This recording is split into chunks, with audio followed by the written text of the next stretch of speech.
Hold on a second. There we Can go. you hear? I got you. All right. Yes, I can hear you now. Good morning.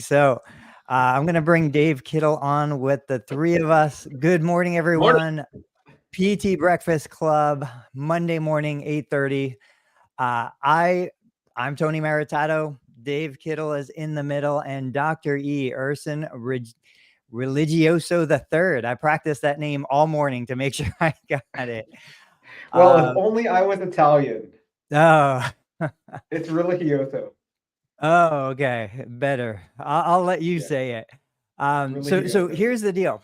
I was saying before you guys jumped on, this is a true honor once again. You know, when I first joined social media, when I first got on Facebook, Dr. E was one of the first people I found. And people tell me they think I'm pretty productive. They're like, Tony, how do you have the time? How do you do all this stuff? I don't even pale in comparison to what you have been able to do across multiple platforms. So I would imagine I've watched a bunch of your interviews. I imagine most of your interviews are more clinical. They're more, treatment based. I mean, you're a genius when it comes to what you do with patients in the clinic. Today, though, I really want to kind of focus on the business side of what you do. So you can hear me okay? Yeah, I can. I'm just Okay. trying to. I feel like I'm so much closer than everyone. I'm just gonna like back up a little bit and adjust my camera. All right. Yeah. I think it's perfect. No worries. So give us kind of an overview from a business perspective. And please, I'll ask you questions, share as much or as little as you want. Absolutely no pressure to share anything. But from a business perspective, like, how do you view your business? Give me the different components of your business. I know you do treat a few patients in person, but you're an Mhm. educator, you're a product creator, like social media. Give me, in your own words, an overview of your business model. Oh wow. I mean, many hats, I would say. Yeah. Even though they all say E on them. Yeah, I mean, I started off as a clinician, a long time ago. My first job was in residency, and then after that, I started managing a clinic for a local group here in Buffalo, New York. But on day one of the interview, they asked me, like, where do you see yourself in 5 years? And I said, owning my own practice. And that was like my short-sighted way of like I just thought I would be so productive and make the money that I wanted to make to be able to support a family that I thought I was going to have. Um, and then that just didn't. So my first practice actually was a little different. It was a practice within a practice model. When I left that group, I was, let's see, we were having our third kid, and my wife is a PT, and she had worked 363 days for a certain company. And they said, oh, if you had worked 2 more days, we could give you the full 3 months off. But as it Oh, is, you could only get, whatever it was, 6 weeks off. And she said, oh, well, I can't really she told me I can't really take 6 weeks off. I'm going to take the full 3 months or longer. And I said, okay, sure. But I had also just left my company that I had taken a practice from part-time to full-time, me with like a waiting list. And, initially it was only me. Then I had like a PT and a PTA, and I left that company. And one of my friends had started a clinic, and he said, well, I can't afford to pay you because I just started one, but I'll just pay you per patient. So I had this kind of like patient, almost like how a stylist or something rents a chair. You know what I yeah. mean? So it's not like Yeah. I was renting a table, but I got full use of the facilities, but I was just paid per patient. So it was like this clinic within a clinic model, which was also very confusing because a lot of the patients who came for me or referred to me were referred for my business. Yet, and even though I had no business cards, I had no logos or anything all over the practice. You know what I mean? So people thought I Yeah. worked for him, which in the back I should have been more humble, but I was always like slightly irritated about it, because I wasn't working for him, and we were colleagues, but it was his name all over the practice. So in the middle of that, I had also just produced this thing. Yeah. So the edge tool was kind of like put me on the map, and um, I just thought initially my goal was to just sell them locally, maybe to patients and local clinicians. And my wife had told me, well, not going back to work, I just, are we ready for this? And I was like, well, not really. I mean, we bought our dream house dependent on a two-person salary, and I just started this job, and I literally have like barely any income because it turns out moving 5 minutes down the road from a full-time practice where I had a waiting list, like less than 25% of my patients came with me, and I had only taken a month off for paternity leave. I just erroneously assumed that all these patients that had been building up all this goodwill would just come with me. But because I left, my secretary left, my PTA left, my PT left, they all went like different directions. The majority of my patients went with the PT who I had trained. And I was just like Uh, flabbergasted, you know? And I was like, man, 5 minutes down the road, and like at least 25% of the patients stayed at the clinic that I was at, even though it was like a total scab staff, you know? And I was like, what are you guys loyal to the building? I mean, like literally no one you know is there. And they're like, oh, my script says this address on it. And I'm like, well, that's just a suggestion. It's just not like you don't have to go there. Um, so I had no choice but to really like ramp up. And that's what I always tell people, like when you're starting a business or when you're trying to feed your family, there's nothing like risk that will just make you right. hustle. Yeah. Because we had just had our third kid. My wife was not going back to work. So I thought, well, I'm going to maybe try to sell my Edge tool online. And at the time, it was called the Fauculator. And because back then, I believe that you could break up fascia. And, I had joked that it was like this, it was like the Terminator. Like it was a tool from the future that's going to come back and break up your fascial adhesions, to change the future for the better. So initially I called it the Fauculator, and I started selling that online. And my goal was actually in developing the manualtherapist.com was to drive people back to the site, because I Right. realized that it was like this kind of like this one-time purchase, right? Like a hammer. And I would tell people that, you go to hammer.com, you buy one hammer, you don't go back to hammer.com, because once you realize how to use the hammer, there's no reason to go back. Right. But because over the years, leading up to my residency, my fellowship, and everything, I'd taken probably like between 50 and 70 Con Ed courses. I developed this rather what eventually became an eclectic approach, the eclectic approach. So I started blogging about that and how I used my Edge tool. And initially, like if you go back and look at my early manualtherapist.com posts, it was all about me using my Edge tool. But then people started being interested in on how I used it with neurodynamics and how I did soft tissue work and manipulation. And um, I ended up getting a lot of teaching gigs with that. So my goal to bring people back to buy more edge products ended up getting me teaching gigs all over the world. I started getting a lot of people like Mike Reinold, Charlie Weingroff, Julie Weeb, like making a lot of like early connections with like the very few amount of PT influencers at the time. They started sharing my stuff. So yeah, it just kind of blew up. I mean, that's kind of how it started. And then eventually um, I called it the Edge Mobility Tool. Tim Flynn from Evidence in Motion had contacted me. They're like, hey, look, we're interested in using your fauculator in our dry needling and ISTM courses, but you got to call it something else.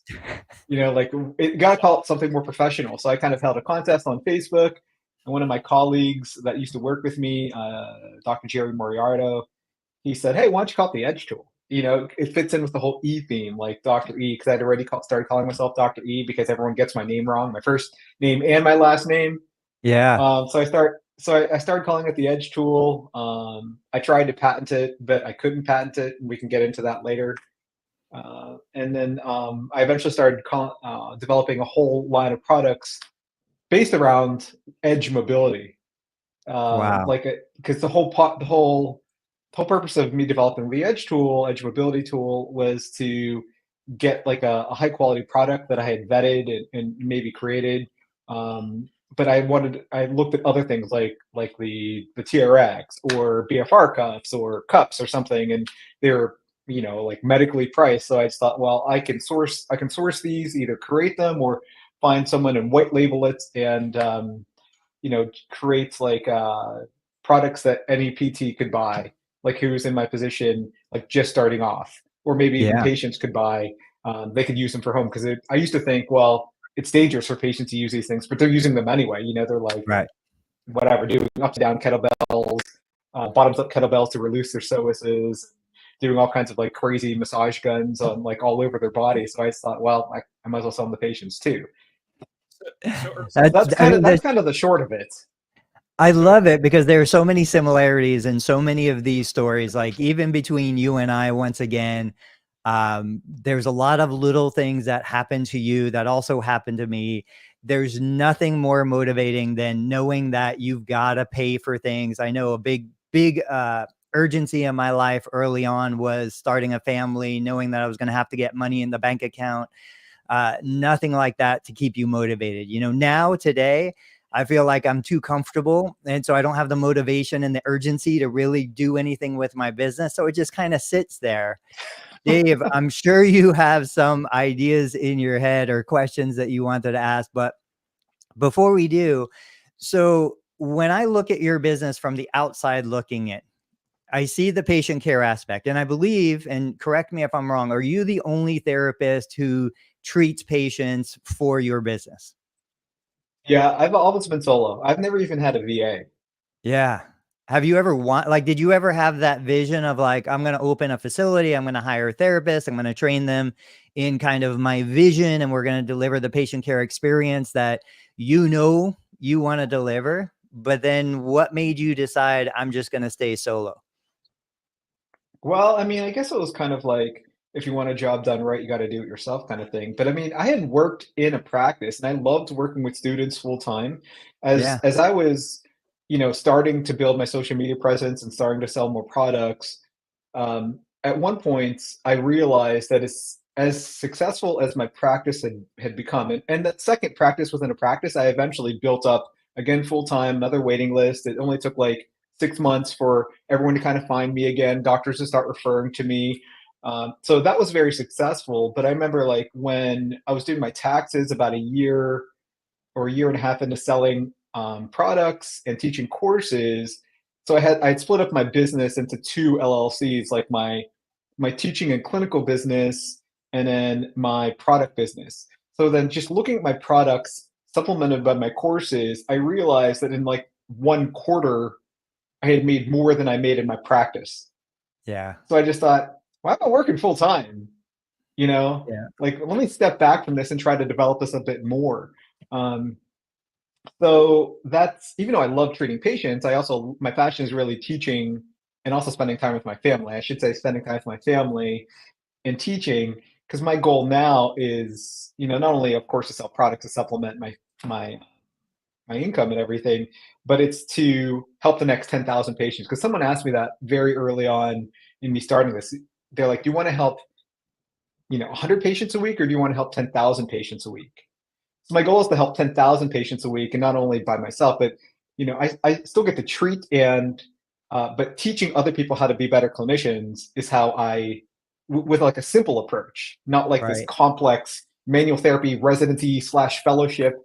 You need like 30 courses to be a master clinician. I just think that anyone can get my results by taking my one course. Like you only need to you need how to learn how to like motivate people and how to treat them and how to empower them with simple techniques. It doesn't have to be like this, minutia. I know minutia Yeah. sells, but anyone can get guru like results with very simple techniques and simple assessments. Um, so I don't know if that answered your questions. I tend to derail the train quite a bit, but there's so many like so facets of what I do. But yes, I've never hired anyone. Even with doing my social media, my sites, my podcast, my website, my video and audio editing, everything like that, I just do it all myself. Dave, what's on your mind? all right. So full disclosure, Tony wanted Erson to come on. I was like, absolutely, he's going to be a great interview. I said to Tony right away, I was like, hey, I bought 3 edge mobility tools. I have one. My wife Annie is a physical therapist. She has one, and then one of my other physical therapists. So and Urson is not paying to be on here. Like, we just wanted to come on here and riff. And, you know, sometimes I like to mention the, you know, full disclosure, no product placement or anything, because Urson really has been around for a long time, content side, social media, like Tony said, and then also the physical product side. So I think I should mention, so as soon as Tony mentioned on LinkedIn yesterday about Urson coming on, and Tony posted about it, so I had a couple PTs reach out to me. One is Zachary Feiner. He said, hey, Dave, I just came across the PT Breakfast Club podcast and particularly interested in tomorrow's episode, which is now. And then he said he's in the early stages of creating his own rehab product, and he's excited to learn about Urson's story with Modern Edge. And he looks forward to hearing more content from Tony and I, from Zach Feiner. So what would be like maybe some of the early components, Urson, of a physical product? So maybe it's the Edge mobility tool. I know we'll kind of get into some of your other physical products, but what's like the first couple of steps? Like, is it, you have to find, you have some intuition of like, you know, there's a need and there's a market for a particular product. And then where do you go? Like, is you design things, you do sketches, do you find, you know, white label products and then rebrand them? Like, what are, I don't know, what were some of the early steps in like the Edge mobility tool in terms of like where it even came from?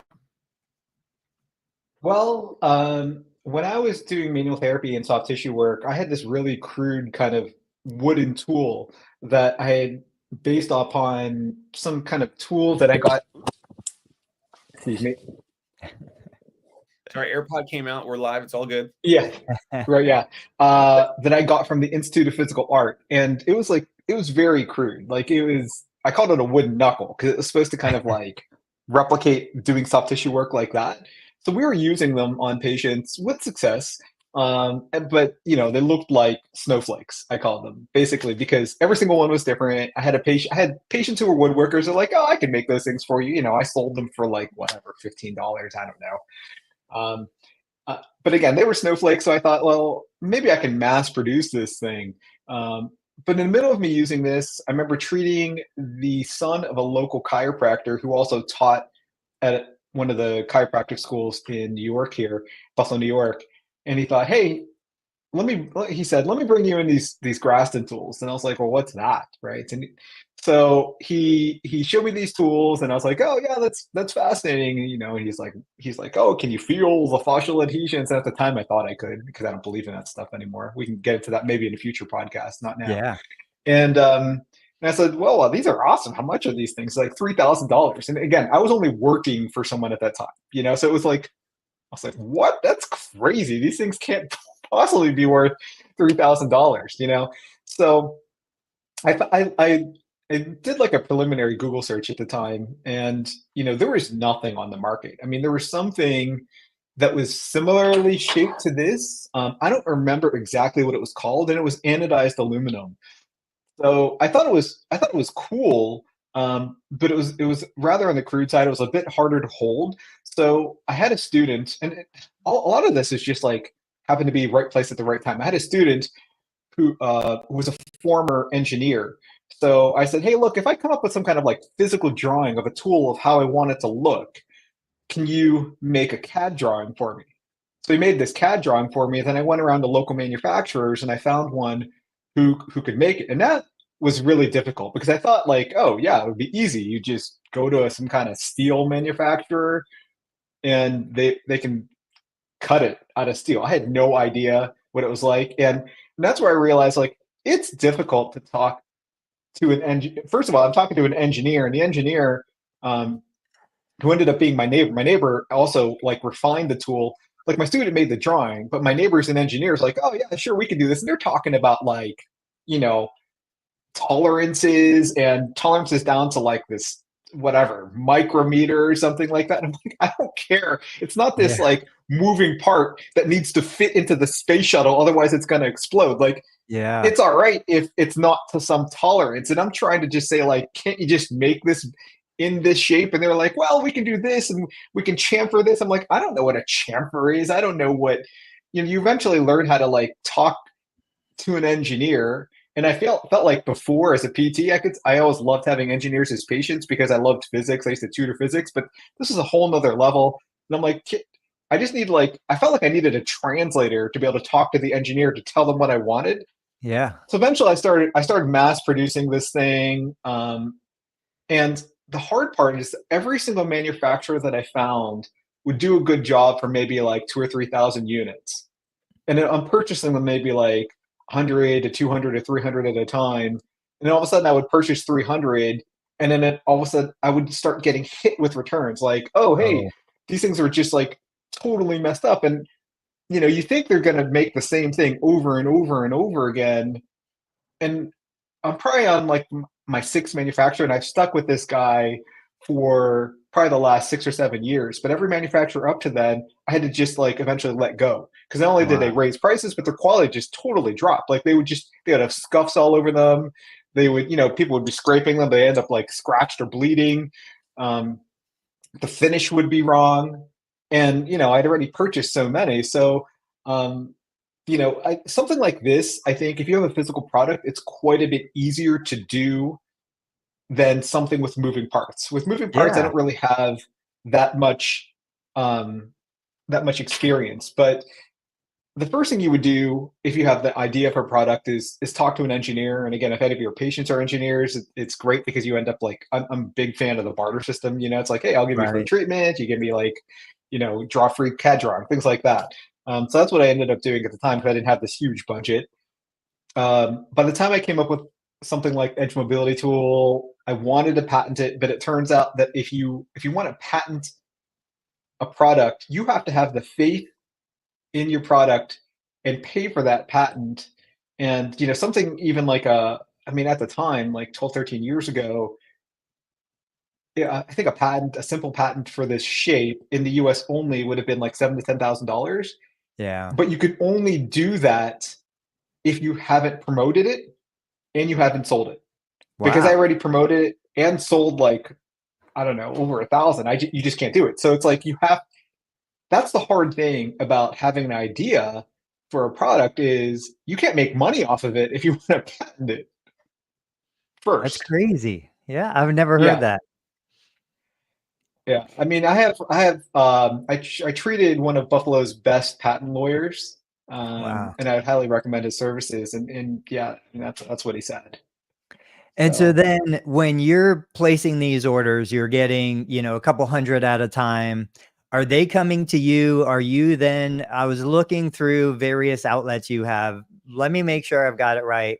Are you on Amazon? I know you had been previously. Like I was on Amazon, Edge Mobility. yeah, I That's am on you, right? Amazon. Okay. Yeah, initially I started selling on Amazon. Like I had this really crude blogger-based website that had a PayPal checkout, but initially I started selling on Amazon. So Amazon is where I made like my initial tools and my initial, thousands and thousands of sales. And I thought I was invincible. Like I remember telling you on my podcast, or maybe in the background or something after the podcast, that Yeah. I'd sold so many that I thought I'd literally never have to do anything again. Like I just was going to ride the coattails of Edge tool sales for the rest of my career, like as if Apple could just get away by selling the first iPhone forever and never Right. make iterations or updates or have any other products. Like the most successful company in the world still has, they may have a Halo product, but they still like innovate, even though I don't know if Apple really innovates anymore. Yeah. Um, but Yeah, so I'm yeah, I'm looking and you've got like the knee terminator, you have a folding mirror therapy box, you have the Edge mobility tool. Are these all coming from different manufacturers and are they going straight to Amazon and doing fulfillment by Amazon? I'm doing fulfillment by Amazon. But initially, as an entrepreneur, and I know a lot of other PT entrepreneurs who sell physical products who started off like this, I was fulfilling everything out of my garage. Wow. And I mean, and we're talking like the less. So when I stepped out of patient care, even though I went, that was my motivation to actually go cash based. I thought, well, I've always wanted to go cash based. Now that there's no risk for my clinic, and because I have all this other Right. alternative revenue coming in from seminars and products, I'll just go cash based. So even though I was still treating patients, the majority of my time was like just listening to music and packaging up Edge tools, printing labels from my printer, and then shipping them out of my mailbox. My whole mailbox was just stuffed full of Edge tools Yeah. every day. I would just like stuff it full of edge tools, or I would bring edge tools to work and like hand them to the mailman, and mailman would be like so irritated that I'm like handing them all these packages. Um, so I fulfilled probably out of my house for maybe 2 years, and I just thought like, yeah, it's got to be an easier way to do this, you know. Yeah. And at the time, between then, Amazon had also something happened, and I remember thinking like, oh, I'll just switch to FBA. So I switched to FBA, fulfilled by Amazon. So that was easier. But in the meantime, I just thought like Amazon is also taking so much of a cut of these things that I want to try to sell them a bit more on my own. So I switched my Blogger site to a Shopify site and looked for fulfillment. And you know, there was this app called ShipBob that was kind of like, it said like, oh, we can remotely fulfill you. It was like a fulfillment house. So I shipped like the majority of my products, Edge Tool, mirror boxes, knee terminators, my cuffs, and everything to ShipBob, and that went well for several years. And then ShipBob also, again, they scaled so much from one warehouse to like several warehouses all over the country. They were like, we can ship anywhere in 2 days, like Amazon, but also the customer service tanked. They lost literally thousands and thousands and thousands of dollars in my products. Ah. And their customer service like got outsourced to a different country, and I would just have to fight and fight and fight to like get reimbursed for all these losses. So at this point, and I went with them for years.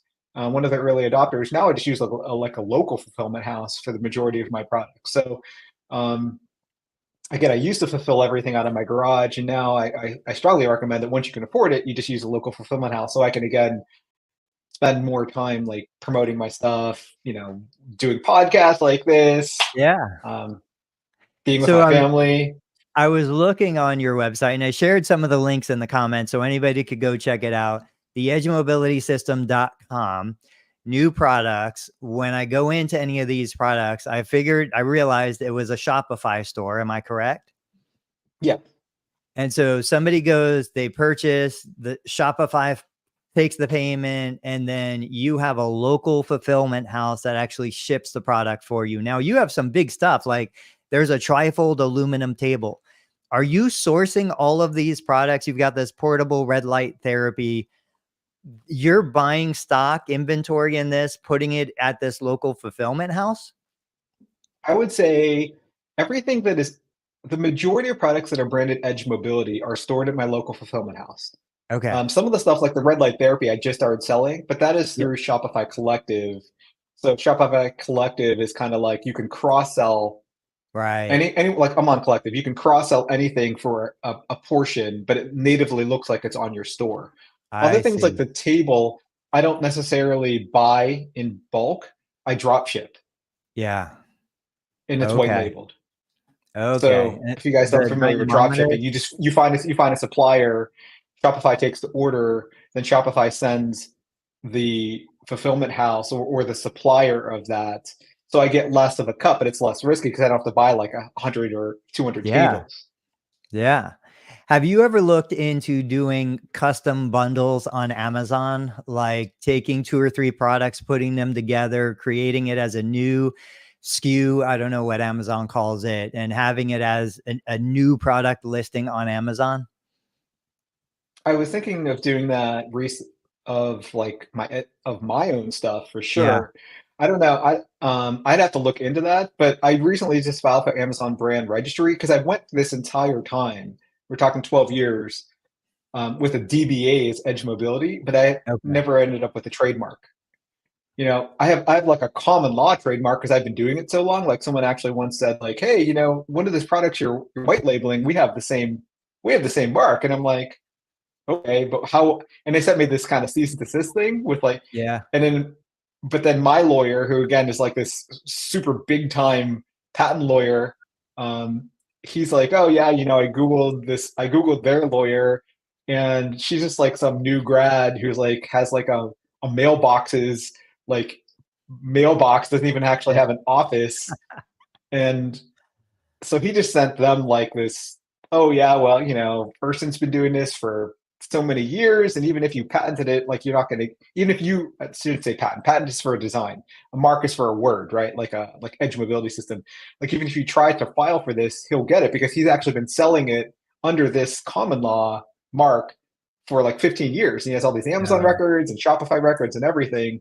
But the advantage of me finally getting the trademark is because Amazon has had so many issues with copycats, yeah. and not just white labeling, but like purely just like fraudulent products that claim to be like a Graco baby seat, but it's really some like fake baby seat from China, Yeah. that you have to have brand registry now. Because I listed all these products on Amazon under Edge Mobility many, many years ago. And many years ago, all I had to put was like, this is a mirror box by Edge Mobility System. And Right. now, like I remember just last year, I tried to list a couple of more of my products, and they asked me for all these things. Like, not only can I not edit my current products, but I can't even list any new products, even though I own Edge Mobility, because I didn't have brand registry. You have to have a trademark to be able to sell under that brand now. So not just like any, like I guess a company from China can't just say like they're selling Greco baby seats anymore, Yeah. Yeah. Wow. because they have to be able to upload like certain things, like which is actually pretty easy. You have to just show pictures of like a box with Greco on it. And then if they do that, they're allowed to do it. Or maybe a bot, vets it or something like that. Because it seems like it's actually on like an automated refusal process. Oh, I see. But also with brand registry, it goes from like your typical kind of Amazon listing. Like when you look at an Amazon product, there are two types of web pages. There's like the landing page that looks like every other Amazon product, which all of mine is like this picture on one side. It's like how something is Shopify, right? Just like a Yeah. picture and like a description. But then I was Right. like, oh man, there are like some Amazon landing pages that look like an amazingly designed web page, right? With like, it looks like it has HTML, maybe it has GIFs or moving images or something more than that. And it's obviously more attractive, makes the product look more official. You can't have that unless you have brand registry. I So I'm in see. the process of going through getting that trademark now, so I'll be able to have like those better Amazon pages. And with that, once I do that, then I'm going to bundle more of my products together and come up with Yeah. more of like an Edge Mobility toolkit with this and my star, and more of like a handlebar tool. Wow. Very nice. Dave, any product questions before I move on to the educational part? Well, I thought on your main website, I thought you do offer some of the clustered items. Like I think a couple years ago when I bought 2 or 3 of the Edge Mobility tools, I thought I was offered a bundle of the Edge Mobility tool, the star, and maybe like cups or cupping A or something. pouch. Do you offer Yeah, the probably. products on your main website? Oh yeah, absolutely. Yeah, all my products are on my main website, and Shopify is so easy to bundle things. Like I have like my cuffs and a Doppler and the online course and the online certification exam for like less than the price of the typical one live course that doesn't come with anything. So I do bundle a bunch of things, and of course then I have like your typical kind of like, well, when you click the cart, then it's like, oh, do you want to add this? And then like after you purchase, is like, hey, if you purchase this within the next whatever hour, then you get a 10% discount or free shipping on this too. So I have all those like kind of upsells as well. Yeah, what I was referring to, and Dave, you might not realize this, and I'm not an expert, Urson, you know way more than me about Amazon and how it works, but I remember I wanted to sell like a tens unit. I wanted to source them, bring them in, sell it, but I wanted to bundle it with maybe a shoulder pulley and a Chattanooga ice pack. And if I did that, I could create a new listing with my own pricing. Whereas if I tried to sell something that's already being sold on Amazon, it's just going to kind of fall into the existing listings. So putting 2 or 3 products together allows you to create basically a new product to sell. And then, of course, I also wanted to sell some educational content. Now, Urson, for you have these educational content, online seminars, unlimited access on your website, like full upper and lower body system, TMJ headache specialist.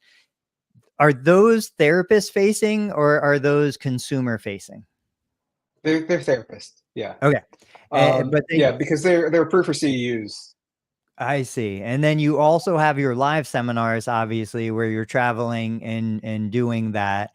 If you were to look at kind of your business across multiple verticals, so you say, okay, I've got my patient care side of things, I've got my product side of things, I've got my educational component here. Where would you say the greatest amount of, one, revenue is coming from, two, profitability is coming from, and they might be the same category, but where kind of do you get the most of your income? I would say the majority of my income is from products and sales. Really? Wow. Yeah, I, probably I like maybe totally would have some. thought education because it's such a higher profit margin. It is. It's just that, and initially it was. I mean, I started off teaching for a company called Medical Minds in Motion when I started blogging. Even though people were kind of offering me contracts, I didn't really quite know how to even get more or how to generate leads or anything like that. Medical Minds in Motion had broken off from, I believe, Northeast Seminars, and they put me on this whirlwind of a tour. Like I never knew what it was like to be the away team until I started teaching for them. I would teach like these 3 one-day courses on Friday, Saturday, Sunday. They're like, yeah, you rent a car in Chicago, and then you're going to teach in Chicago. Then you're going to teach like 2 hours away from Chicago, then 2 hours away from there. You know, and Wow. after doing this like twice a month, um, I would tell like I always tell jokes, in my seminars, but like by Sunday, I'm like, did I tell this joke already? Like I didn't even know because I'm teaching like the same course 3 days in a row to a bunch of different people. Um, so that I did make a lot of money doing that, but of course, and then I'm like, I'm just gonna launch my own courses. I'm only getting paid, whatever, Yeah. 25%, 20% of like their take. And I could versus me just taking it all, right? Right. So I started asking these same hosts, like, oh, well, you just want to host me directly. So yeah, it is profitable for sure. I mean, like I charge like 650 a head. I get like but it used to also be very easy at the height of my blog to be able to fill like a course between 20 and 30 people. And I would just say because of MedBridge and so many people are doing it. And also, I don't know if you guys have traveled recently, but it's like Yeah. really expensive to fly and for hotel. Like the last time I taught a course in Boston, which is one of my mainstays, I used to just easily sell out there. Um, there was maybe 12 people in the course, but for me to fly there and get a hotel, it was like $1,400. And it's not like I fly Wow. first class or something for these courses. It's like how can I expect people to pay? And they would really want to have to come see me to fly or even stay at a hotel, even to drive like a couple hours to stay at a hotel. It would be really expensive on top of that. So yeah, it's profitable to sell courses, but also I'd have to be gone more. Yeah. I Yeah. had this rule that after I did that for maybe a year of doing it a couple times a month, that I only wanted to do it once a month and leave my family. One of my mentees that I taught in fellowship had told me like, oh yeah, the majority. I don't know if this is true or not. This is very anecdotal, but he's like, the majority of the faculty from X institute, like half of them are divorced because they make so Oh, much money. They're like, and plus you feel like rock stars, but you're traveling all the time. you yeah. know? And so I thought, well, I don't want that. That's not my goal. I mean, sure, can I make lots of money? Can I feel like a rock star? Because people are like, oh yeah, you're great. This is an amazing course. Yeah, that's amazing. But what are you doing it for? If it's purely for your ego or you're single, that's great. But I mean, like my goal is to support my family and be with my family, Right. which I think Do you have any consumer facing educational things that you could sell, whether they be, recorded courses that you sell or anything like that, but for the consumer, for the patient? I dabbled in that for sure. And a lot of consumers actually find like my YouTube videos and I end up getting some patients and a lot of virtual patients that way. But I just feel like that market, I don't know, as much time as I tried I had developed a whole TMJ course and I was going to put it on Udemy. And because Yeah. I noticed that there wasn't really a lot of competition at the time, maybe when I created this 3 or 4 years ago, and I just never ended up doing it because I'm just in a way spread too thin. Like I can't always have like I can't have everything, Yeah. like because I am only doing it myself. And I thought that that would be a great outlet, and it seems like a no-brainer, but for some reason I just never got around to it. What would be your advice for a therapist who's out there listening to this and who's thinking, I don't want to go the consumer product route, but I do want to get into education and selling courses, whether it be profession facing, whether it be consumer facing. I want to talk about SEO because I know that you've had great success with SEO, but then you've also seen those challenges. But before we get to that, what would you tell that therapist who has the knowledge, has the experience, has the desire to share that information? What's their advice for getting into that market today? Well, I mean, yeah, first you have to just find like what kind of problem are you solving, right? And who's your audience? Are you having a consumer facing product, or is it a professional course? Professional course, there's a whole series of resources that I would need you to contact. Like, do you want it to be CEU approved? Because there are people who have like registered for my courses or even bought my online courses, and then they want to return because it's not like approved in every state, or it's not approved in their Right. state.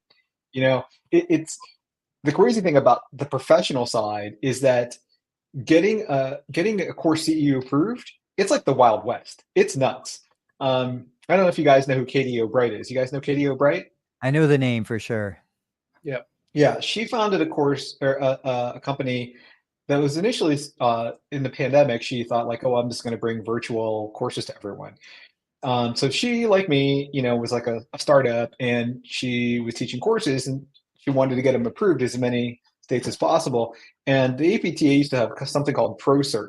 ProCert was like, if you pay us $2,000, and I think it was something around $2,000, we'll approve your course for PTs and PTAs in as many states as possible. And that seems like this great deal Yeah. until you realize it was only like something like 13 to 16 states. Oh, And those states already had reciprocity. So they were literally doing nothing, because there was like some states, something like Michigan, if you got approved in Michigan, then 13 states had reciprocity. So the yeah. APTA was literally taking your money and just filing for the one state that would give you like very easy approval. Right. And then they eventually, like, Katie realized that too. So she just took it upon herself, like, over a couple of years, to call all these states or write or fax, like old school, get approval from all these states separately. And she just got all this momentum, like, hey, like, I took over ProSearch's business, so that was good for her, because they basically gave her business. They got APTA got out of it, or state FSBPT got out of it. So she took over that part of it, and then she just got state after state after state. Now she has like 42 states. Wow. So if you go through her, then you get like 42, 43 states. And these last bunch of states are just holdouts, I guess. But that was a big boon to my business, because before that, if you're developing a professional facing course, you have to file for all these states separately.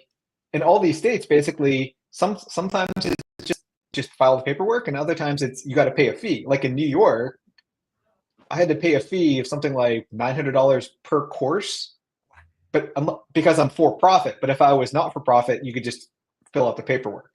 Yeah. Uh, Did so you say that is it what's that? redefine health education? Redefine health education. Yeah. All right. I've seen this site. I know I've been here. I'm going to share it in the comments for anybody who's interested. Tell Katie I sent you. Yeah, for So I can sure. get some I will. referral credit.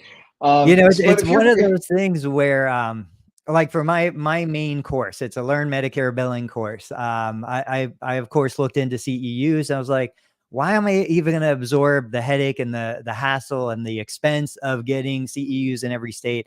I can go to certain websites, get $99 unlimited CEUs, just knock out 24 of them on a site like that, and then just take my course because you want to take the course, not because you want to get the CEUs. And I have to wonder for you. That's what I thought though too, Tony. I mean, I would say my ideal customer is someone who just Sure. wants to be the best clinician they can. And Right. the customer I don't want is someone who's like, I only want CEUs, and I'm gonna, oh, your course is not registered for CEUs in Illinois. Well, I'm gonna drop out of your course. Well, obviously Yeah. they don't have, the best interest in mind. But could I have made money off of that customer? Sure. So do Right. I get more sales now because it's actually approved? Yes, I do. So, I Yeah. mean, Katie just makes it really affordable. I would just say, I would highly recommend you go through Katie. You just pay per hour. You get certified for 2 to 3 years. per the amount of time that, like, if your course is 5 hours, you just pay for like the 5 hours. Right. Yeah, I'll Yeah. definitely reach out to her. Dave, any thoughts so far? So Ersin, Tony mentioned there's a higher profit margin with the courses, but again, for you or any other therapist, there's the time, the travel, all that, and kind of seeing between the lines, because there's other therapists that want to kind of hear more about the physical product side, which would kind of suggest that there's a lower profit margin on the physical products. Is there kind of a ballpark profit margin that you're looking for with a physical product? It's probably going to vary on cost of materials and weight and I don't know, many other things. You tell us. But like for example, with the edge mobility tool, like is there a profit margin of, 10, 20, 30 something percent that you're comfortable sharing that would kind of like let us know the difference between the profit margin of a course that you're teaching in person, but then you give up your time versus the time you invest into a physical product, and maybe it's a different profit margin. Is there a profit margin that you're kind of comfortable with sharing with some of the physical products, Edge or any of the others? Yeah, I mean, I like to at least make two to three times my cost. And sometimes, like initially with the Edge tool, it was like 4 to 5, 6 times my cost. It was crazy because bringing a product, I mean, that was like the the peak problem solving time of of like your ideal product would be like something that's super cheap where you can make 4 to 5 times that no one else has done. And I mean, imagine if someone said like, "Hey, I'm going to come in with an iPhone that costs $100 and it has like all the features of the iPhone and it's just as good as the iPhone." Like of course, like anyone, you can say that an Android phone does it, but it doesn't get the same. Like the Edge tool gave people like the same feeling as a Graston set, except for it was also just an all-in-one tool. So I mean, I would say minimally you want like 2 to 3 times your cost. Two is really stretching it because at this time, cost of materials is so high and cost of shipping is so high. And I mean, cost of everything, yeah, like even though I'm selling probably the same amount of product, I'm making a lot less profit because everything has gone up. Even like the amount of the Amazon tax you pay for getting FBA, everything has gone up. So what I would definitely want to teach more seminars or even sell more digital seminars. When I sell digital seminars, that's easy because like all I do is I update them maybe once a year, but I get like everything for that. Then there's no cost of goods to sell for that other than the hosting cost, which isn't really.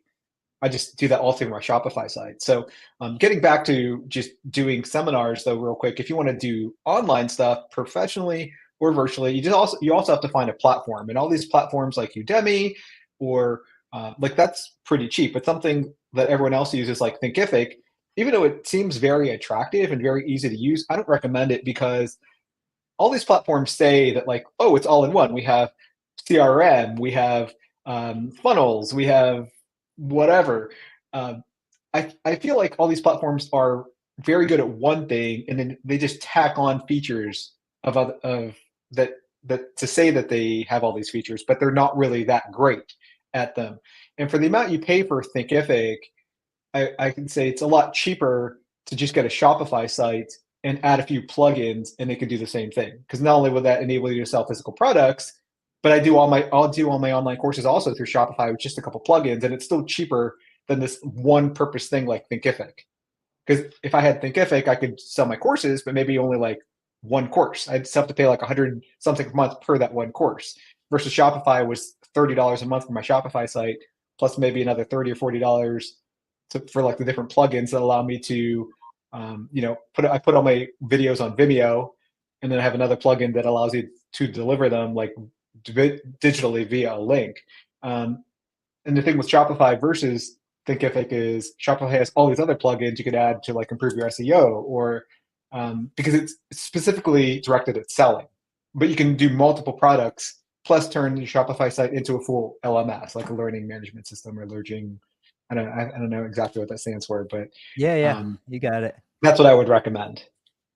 That's what I What do need you to use? research. What do you use, Tony? Well, I need to research Shopify. So I've run the gamut. So I've got content on Udemy.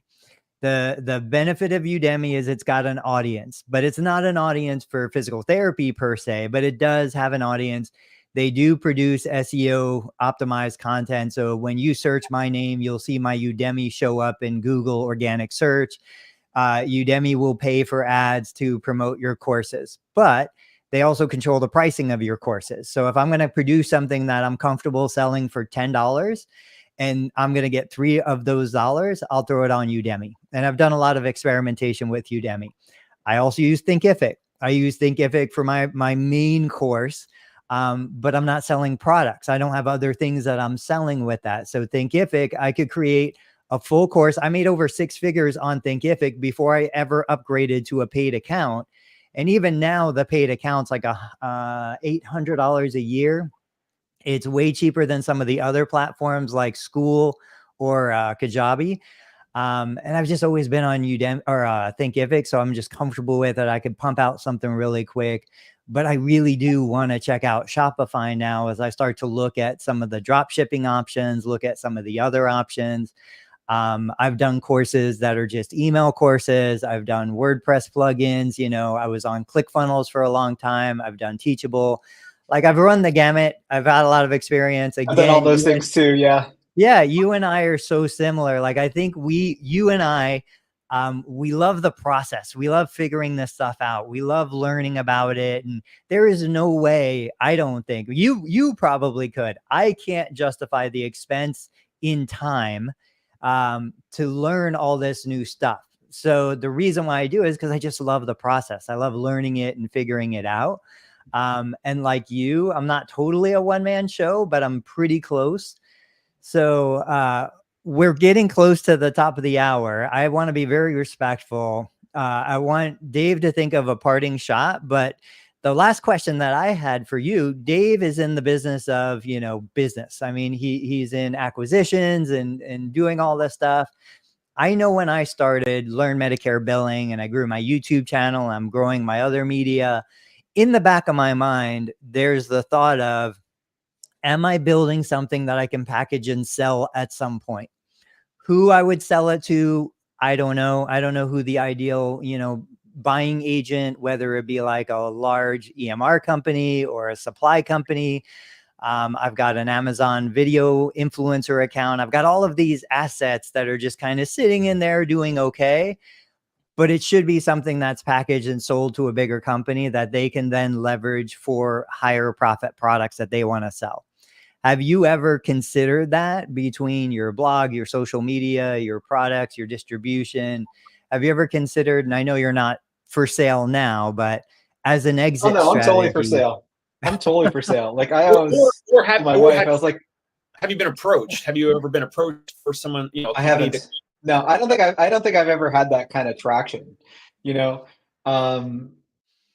I mean, I also told my wife, if someone wanted to pay me like $20 million to get my brand and just like take over everything and just be absorbed by corporate, I would totally do that. I mean, absolutely.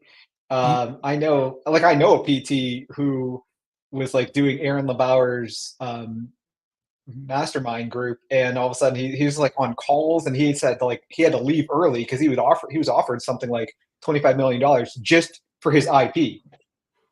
Yeah. And that's, I'm totally down for that. Like, would I love to be acquired by Evidence in Motion, or, or I know the PT tech dream is like, hey, let's do something to be bought by Web PT, like that kind of, Right. what that's all of that, what that's like, Dave.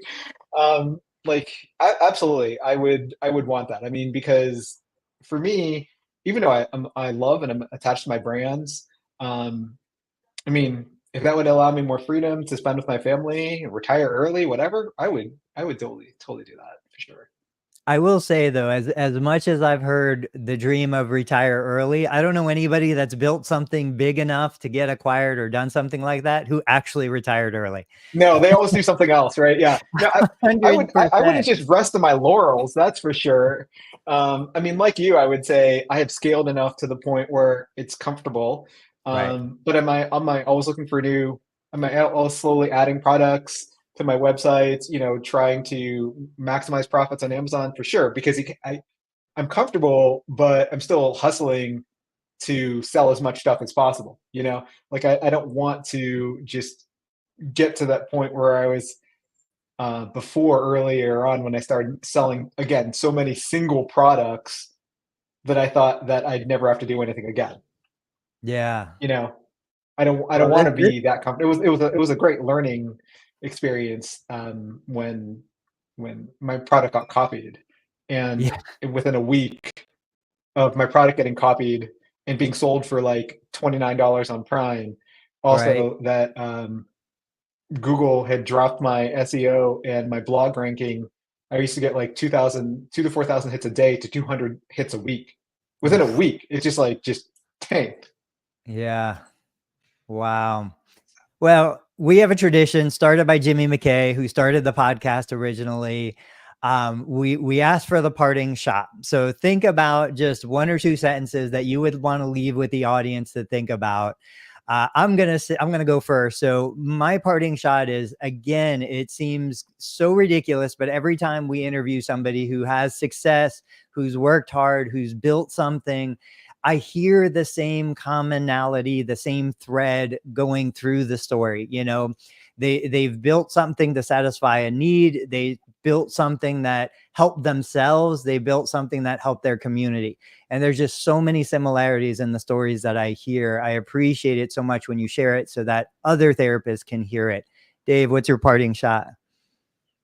Yes, parting shot is resiliency. I'm so glad that Urson mentioned that he went through like 6 or 7 manufacturers until he actually found someone who could reproduce the molds and, you know, get the product correct and have it delivered properly without chargebacks or returns or refunds or whatever.